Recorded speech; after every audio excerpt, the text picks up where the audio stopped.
네, 국회는 오늘 겸임상임위원회죠. 운영위원회와 정보위원회에서 각각 피감기관을 상대로 국감을 진행하고 있습니다. 국방위는 오전부터 내년도 예산안에 대한 심사를 시작했고 예결위가 잠시 뒤 공청회를 시작으로 예산심사에 착수합니다. 이슈 포커스 김유정, 안영환 전 국회의원과 함께 전국 현안 살펴보겠습니다. 안녕하십니까? 네, 안녕하세요. 자, 오후에 잠시 2시부터 예산안 공청회를 시작으로 내년도 예산안 심사를 시작을 하는데요. 어제 이재명 대통령이 국회에 오셔서 시정연설을 했습니다. 728조 규모의 이제 슈퍼 예산인데 AI를 이제 강조한 부분이 좀 눈에 띄었던 것 같은데 어제 시정연설 어떻게 좀 평가를 하시고 야당에서는 뭐 선심성 퍼주기 위해서는 이제 삭감하겠다고 이제 벼르고 있는 상황인 것 같은데 여야가 좀 쟁점이 되는 내용은 어떤 것들인지 그 얘기를 좀 먼저 해주시죠. 예. 예, 어제 일단 참 허전하다 이런 얘기 대통령이 꺼내셨는데 추경호 전 원내대표에 대한 영장 청구 때문에 야당이 야당으로서 할 일을 본분을 망각하고 참여하지 않았던 굉장히 유감스러운 일이라고 생각합니다. 그리고 차라리 마스크 쓰고 침묵 시위를 하더라도 시정연설을 좀 들으면서 함께 민생에 좀 힘을 모으는 그런 모습 보였더라면 참 좋았겠다라는 생각도 아울러 했고요. 특히 어제 이재명 대통령이 영혼을 갈아 넣은 에이펙이라는 표현이 참 마음에 와 닿았는데요. 매우 성공적으로 대한민국이 다시 국제사회에서 어떤 위상을 갖추는 그런 장면이었다는 점에서 깊이 공감을 했고요. 특히 이제 대선 때도 줄곧 했던 이야기가 있습니다. 박정희의 정책이건 김대중의 정책이건 국민을 위한 것이라면 다 쓰겠다 이런 얘기 했었는데 어제 예산도 마찬가지였던 것 같습니다. 박정희의 산업화 고속도로, 김대중의 정보화 고속도로, 그리고 향후 100년을 위한 AI 고속도로. 네, 그런 점에서 AI가 미래 성장 동력으로 상당히 이제 강조되는 그런 시정연설이었는데요. 그런 점에서 국민들이 어떤 많은 공감을 얻었던 것 같고요. 특히 선제적으로 불효불급한 예산은 좀 미리 덜어내고 한 27조쯤 미리 삭감하고 그래도 이제 상당히 메모드급 예산이긴 하죠. 728조. 그래도 적재적소에 필요한 것들을 많이 넣었다는 점. 특히 지난 정권에서 R&D 예산 엄청나게 삭감한 것 때문에 정말 우리 과학기술 미래 발전에 원동력을 잃어버렸다고 해도 과언이 아닐 정도였는데 또 우수한 인재들이 또 밖으로 나가버리고 인력이 또 사라지는 그런 위기 상황이었는데 예산이 상당 부분 또 증액이 돼서 다행이라고 생각하고요. 다만 말씀하신 대로 오늘 전문가 공청회로 이제 시작이 될 텐데 예산 기일을 좀 지켰으면 좋겠다. 첫째 12월 2일 그런 생각이고요. 또 하나는 자꾸 이런 것들을 특히 AI 10조 1000억 예산을 가지고도 이거 포퓰리즘 아니냐. 내년에 뭐 선거 앞두고 지방선거 앞두고 뭐 선심성 예산 아니냐. 이런 얘기까지 하는 것은 야당이 좀 너무 과도하다는 생각이고요. 전반적으로 막 전부 다 포퓰리즘으로 몰아가는 것은 말이 안 된다 이렇게 생각합니다. 특히 한국은행에서 좀 적극적인 재정 정책이 결과적으로는 경기 회복에 도움이 좀 되고 또 GDP 상승에도 긍정적인 효과가 있다라는 뭐 그런 얘기를 한 바가 있기 때문에 저는 야당에서도 이것은 AI와 R&D 예산 또 민생 예산, 복지 예산, 지역 균형 발전 예산이 골고루 잘 포진된 예산이니까 알겠습니다. 이런 부분들은 좀 협조를 해서 나중에 쪽지 예산 본인 지역구 챙긴다고 들이밀지 말고 적극적으로 협조해서 12월 2일 기일을 꼭 좀 지켰으면 좋겠다는 게 제 생각입니다. 어제 시정연설에 국민의힘이 이제 보이콧하지 않았습니까? 뭐 두 번째 보이콧이라고 그래요. 거기 3년 전에 윤석열 전 대통령 취임 첫 해 때 그때는 현재 여당이 민주당이 그때는 민주당이 보이콧을 했었죠. 뭐 서로 내로남불의 처지가 돼버렸는데 어찌됐든 뭐 아름다운 모습은 아니고요. 우리 정치의 현실을 보여주고 있는 것 같아서 좀 씁쓸하다, 안타깝다 이런 말씀 드리고 싶고요. 어제 이제 예산안이 782조 작년에 비해서 8% 늘어난 초수포 예산이죠. 이 782조를 이제 조달하기 위해서 110조의 국가 부채가 늘어나게 됩니다. 채권을 발행해야 되는 거고요. 그럼 이제 1,300조가 늘어나고 우리나라 국가 총부채가. 예. 이러면 한 1년 예산이 1년에 이자만 34조를 넣어야 됩니다. 뭐 이런 걸 제가 국가 예산이 늘어난 걸 반대하는 건 아니지만은 이런 점을 고려해서 예산을 늘렸으면 하는 바람이고요. 그러니까 매사에 신중해야 된다 이런 이야기죠. 그다음에 이제 선심성 예산 이야기가 나오는데 저도 구체적으로 예산안을 쭉 훑어보지 못했습니다만 네. 현재 이제 야당이 지적할 것으로 예상되는 것이 지역 거점 성장 예산. 이게 지금 한 29조가 편성이 됐는데 네. 지난해에 비해서 이제 50%가 갑자기 늘어났습니다. 전체 예산은 9% 늘었는데 이것만 50%가 늘어났어요. 네. 그러니까는 이거 선심성 아니냐? 내년 선거를 겨냥한 그런 예산이 아니냐 이런 지적이 나올 수밖에 없는 거고요. 예. 또 마찬가지로 이재명 대통령이 주장했던 무슨 뭐 지역화폐 이런 걸 겨냥 포함한 예산이 지역 사회연대 경제 무슨 예산이 26조 이것도 49% 네. 50% 갑자기 늘어났어요. 그러니까 전체 예산 그 확대율보다 훨씬 많이 늘어났기 때문에 네. 이게 내년 선거용 아니냐 이런 지적이 나오고 있는 거고요. 저는 AI 예산이 지금 10조가 편성이 됐는데 네. 지난해보다 3배 늘었는데 이건 부족하다고 봅니다. 예. 아마 이 예산을 짤 때 기획재정부 공무원들이 할 때는 잭슨 황이 와가지고 대한민국의 GPU 26만 장을 공급하겠다기 예. 전에 짠 걸 겁니다. 그렇기 때문에 이 부분에 대해서는 저는 추가로 필요하다고 봐요. 3조에서 10배는 30조가 필요하고 추가 경쟁이 좀 필요하다고 봅니다. 왜냐하면은 지금 전 세계 뭐 구글 같은 데서 일개 데이터 센터 만드는데 30조, 40조씩 부어넣습니다. 대한민국은 국가 예산이 10조라는 게 말이 됩니까? 그래서 이 부분에 대해서는 잭슨 항이 왔고 이번에 APEC을 계기로 해서 대한민국의 이른바 AI에 대한 국민들 인식이 네. 확 바뀌었어요. 이제 정부의 GPU가 각 지역이라든지 연구소, 대학에 네. 깔리기 시작하면 추가적인 예산이 엄청나게 써야 됩니다. 그렇기 때문에 지금 10조가 좀 부족하고요. 이거야말로 10배, 20배 늘려야 될 예산이 아닌가 싶습니다. 알겠습니다. 그래서 대통령이 뭐 26번이나 AI 이야기했는데 예산 더 늘려야 됩니다. 예, 늘려야 될 땐 좀 늘려야 되고, 좀 깎아야 될 땐 깎아야 되고, 이제 그런 일을 하는 이제 국회가 이제 해야 되는 예산 심사권이라고 볼 수가 있을 것 같은데, 이제 예산 전국 한가운데 추경호 체포동의안이 아마 좀 내관이 될 것 같아요. 추경호 전 원내대표, 계엄 당시 이제 원내대표였지 않습니까? 그래서 표결을 방해했다는 의혹으로 그 내란 특검에 이제 영장이 청구가 돼서 아마 표결까지 이제 가지 않겠습니까? 그래서 네. 이것이 이제 전국에 미칠 파장이라든지 영향 어떻게 예상하십니까? 뭐 언제라고 해도 또 그때는 그때대로 또 명분을 만들어내서 뭔가 집권 여당 혹은 정부에 태클을 걸었을 것 같아요. 한마디로 국민의힘이 하는 모습을 보면 지금 이제 어제 모습들이 이렇게 화면으로 나가고 있는데 글쎄 근조 자유민주주의라고 할 명분과 염치가 있는지 좀 그런 생각하게 되고요. 또 계엄 당시에 국민의힘이 저런 모습 보였다면 얼마나 좋았을까. 지금도 절연하지 못하고 있는 것에 대한 안타까움이 있고요. 특히 추경호 전 원내대표의 경우에는 이제 본인 스스로 불체포 특권 내려놓겠다. 네. 뭐 당시에 많은 대다수 의원들이 국민의힘 의원들이 포기 각서를 쓰고 서명을 한 바가 있기 때문에 아마 권성동 의원처럼 본인은 투표에 참여하고 본인이 또 찬성 표시한 거를 보여주는 뭐 다른 그런 의원들은 퇴장을 했고요. 그 당시 그때 당시엔 그랬죠. 근데 그런 뭐 퍼포먼스까지 하게 될지는 모르겠습니다만은 이번에 또 국민의힘이 표결에 참여할지 여부도 지켜봐야 될 문제인 것 같고요.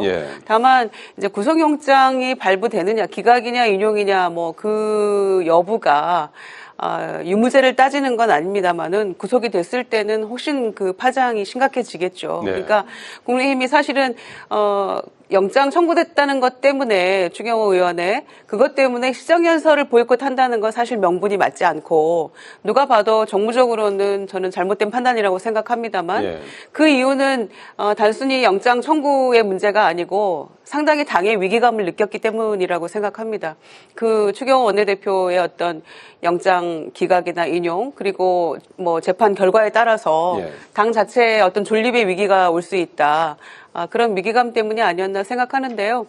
뭐 그래서 뭐 문제 없다 막 이런 얘기들을 스스로들 하고 있는데 비상구총 장소를 여러 차례 국회 당사 막 변경하고 했던 이유에 대해서도 명확치 않고 모이는 장소를 사실 그것 때문에 뭐 표결에 방해받은 의원이 없다라고 지금 주장을 하고 있는데 제가 확실하게 기억하는 거는 안철수 의원을 비롯한 몇몇 의원들은 혼란이 있어서 혼선이 있어서 표결을 참여하지 못했다라고 인터뷰한 기억이 똑똑히 나거든요.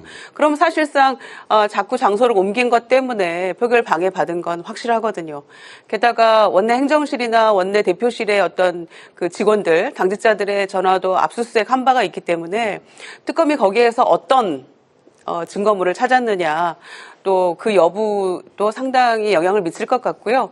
그 다음에 뭐 전화 통화 여러 번 했잖아요. 정무수석과도 하고 총리하고도 하고, 총무는 지금 중요임무 종사자로 공소장 변경돼서 재판 중 아닙니까? 그리고 11월 달에 지금 1심이 나온다는 거니까 그 여파도 상당히 추경호 의원에게 영향을 미칠 거라고 생각합니다. 그 통화를 중요임무 종사자하고 7분, 8분 동안 했다는 것은 도대체 무슨 얘기를 했느냐, 이런 문제도 있는 것이고, 또 당사자인 윤 대통령하고 통화를 했었기 때문에 그런 것들이 저는 굉장히 심각하다라고 보고 있는데 별일 아닌 것처럼 지금 국민의힘은 주장하고 있어서 귀추가 주목이 됩니다. 어쨌든 뭐 국민의힘은 이 추경호 의원 체포동의안과 관련해서도 시정연설에 이제 그걸 이유로 해서 불참을 한 상태고, 정부에 미칠 파장이라는 영향을 어느 정도로 보고 계시나요?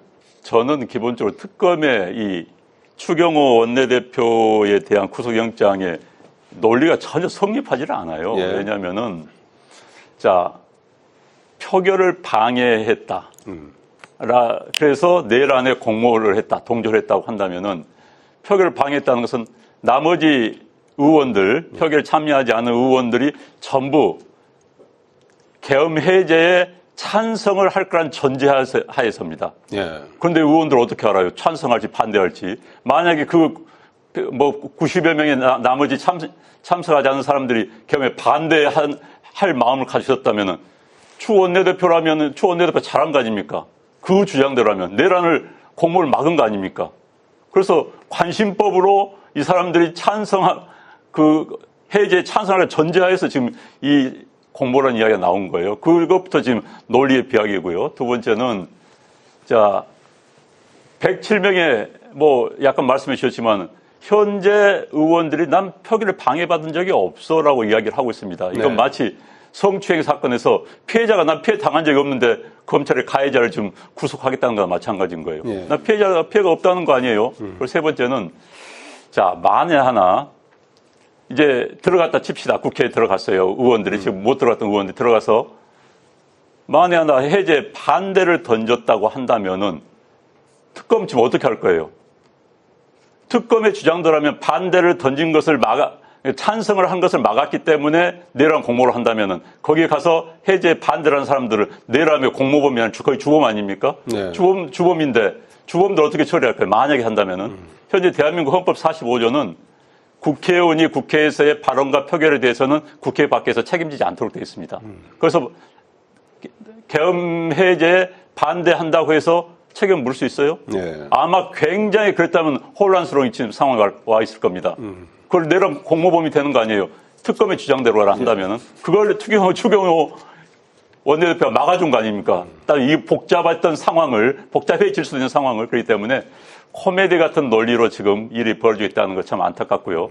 저는 이제 국민의힘당에서는 만약에 추경호 원내대표가 무슨 내란 공범, 동조범이 된다고 한다면은 그 다음으로 이제 정당 해산을 들고 나올 거 아니겠느냐라는 걱정을 하는데 그 걱정까지는 좀 과잉이라고 봐요. 왜냐하면 당시 당 대표가 내란 거기 가서 투표를 했기 때문에 당을 상징한 인물이 그래서 거기까지는 좀 과잉 걱정이 아닌가 싶습니다.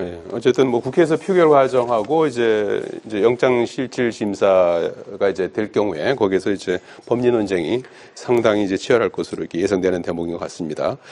자, 그리고 오늘 운영위 정부에서 국감이 진행되고 있습니다. 지금 겸임 상임위에 대한 이제 국감을 이제 이번 주 진행하고 있는데 운영위원회에서는 오전에 인권위원회 이제 오후에 아마 조금 더 할 건가요? 이제 끝나면 오후에 국회 사무처 대상으로 이제 국감이 진행 중인데 인권위원회에서는 이제 안창호 인권위원장이 출석을 했어요.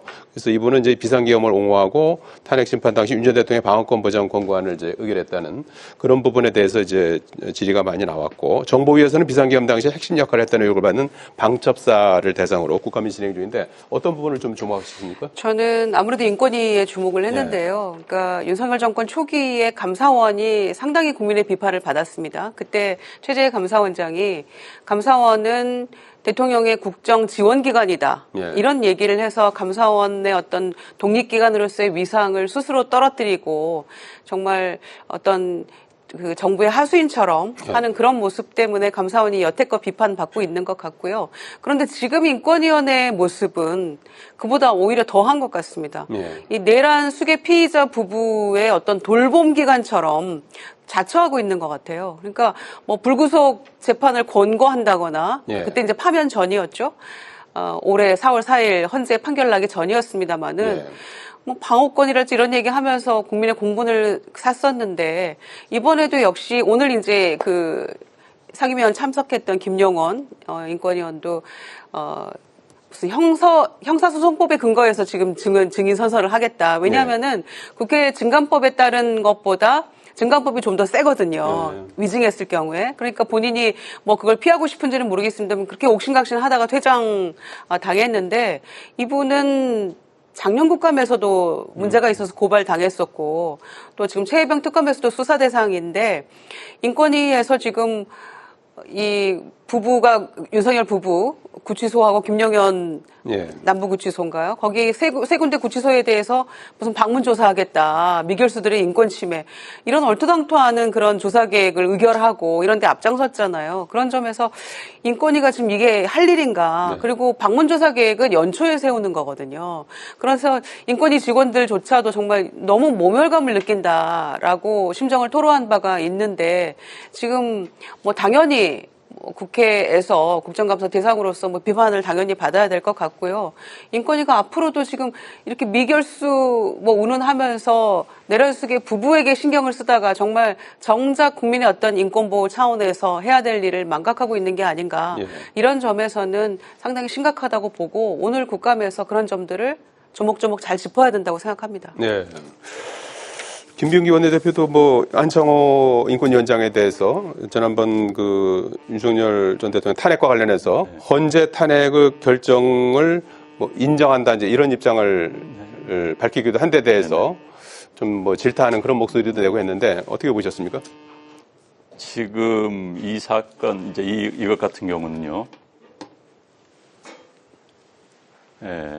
현재 안창호 인권위원장 같은 경우는 뭐 상당히 논란이 있어 왔지요. 그런데 이제 그 논란의 배경에는 인식의 차도 분명히 존재하는 것 같습니다. 물론 안창호 위원장이 굉장히 좀 거세게 하는 모습들이 보이고 있지만은 또 그 근거에는 그 위원장이 이 일을 할 수 있는 것인가 해서는 안 된 것인가라는 그런 그 관점의 차이가 분명히 있는 것 같고요. 저는 뭐 그건 뭐 크게 중요한 것 같지는 않고 저는 이제 그것보다도 이 정보위에 사고 있는 방첩사에 대한 국감이 그냥 과잉이 아니었으면 좋겠습니다. 사실 현재 언론 보도에 따르면 방첩사의 많은 직원들이 그 당시에 동원될 때 일종의 사보타지랄까요? 굉장히 소극적인 반응을 보였다는 거 아니겠습니까? 그럼에도 불구하고 뭔가 찾아내기 위해서 군인들에게 모멸감을 주는 그런 행동이 없었으면 합니다. 정치권에서 자꾸 저는 그런 게 현역 장성들, 현역 영관급 장교들을 불러내가지고 마치 죄인 다루듯이 하는 건 바람직하지 않습니다. 그건 진짜. 그래서 방첩사에 대해서는 국감 좋습니다. 그렇지만은 뭐 무슨 엄청난 죄를 저질렀던 것처럼 그렇게 윽박지르고 모멸감을 주는 그런 행위는 좀 자제했으면 하는 바람입니다. 네, 알겠습니다. 자, 국감은 뭐 내일 대통령실 국감까지 계속해서 이제 이어질 예정입니다. 여기까지 듣겠습니다. 고맙습니다. 고맙습니다.